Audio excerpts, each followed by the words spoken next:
Kembali ke informasi lainnya, pemirsa, pandemi COVID-19 ternyata mempercepat penggunaan teknologi di kalangan masyarakat maupun industri. Indonesia juga diminta bersiap untuk dapat bersaing menghadapi revolusi industri 4.0 dengan negara-negara lain. Tenaga kerja Indonesia harus makin bersiap menghadapi persaingan lapangan kerja dengan teknologi dan robot pintar di tengah revolusi industri 4.0. Wakil Ketua Komisi 6 DPR fraksi Nasdem, Martin Manurung menjelaskan bahwa kondisi pandemi COVID-19 justru memaksa seluruh kalangan, terutama industri, untuk segera menggunakan teknologi yang lebih efisien. Menurut Martin, revolusi industri 4.0 lebih menantang dari revolusi industri yang sudah ada sebelumnya, karena tenaga kerja harus berhadapan dengan robot pintar atau artificial intelligence di bidang industri. Untuk dapat bersaing, tenaga kerja saat ini perlu meningkatkan skill, kreativitas, serta imajinasi yang tidak dimiliki oleh teknologi dan robot. Martin juga mendorong pemerintah untuk membuat strategi kebijakan industri jangka panjang Industri 4.0 nasional. Kita harus juga merancang bagaimana desain tenaga kerjaan kita di masa depan yang kita harus persiapkan sejak sekarang. Sehingga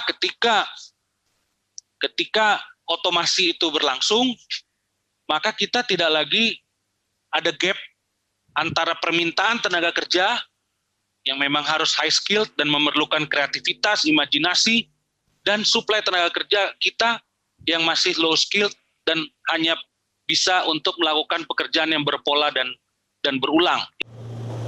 Gabungan Pengusaha Makanan dan Minuman Indonesia, Adi Lukman, mengaku tren pembelian makanan dan minuman saat ini juga sudah mulai bergantung pada kecanggihan teknologi.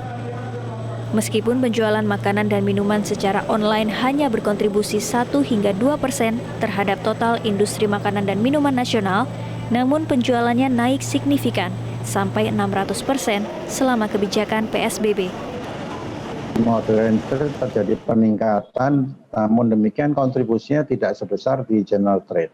Online juga kontribusinya kecil, tapi memang peningkatan cukup signifikan menurut laporan dari pelaku online.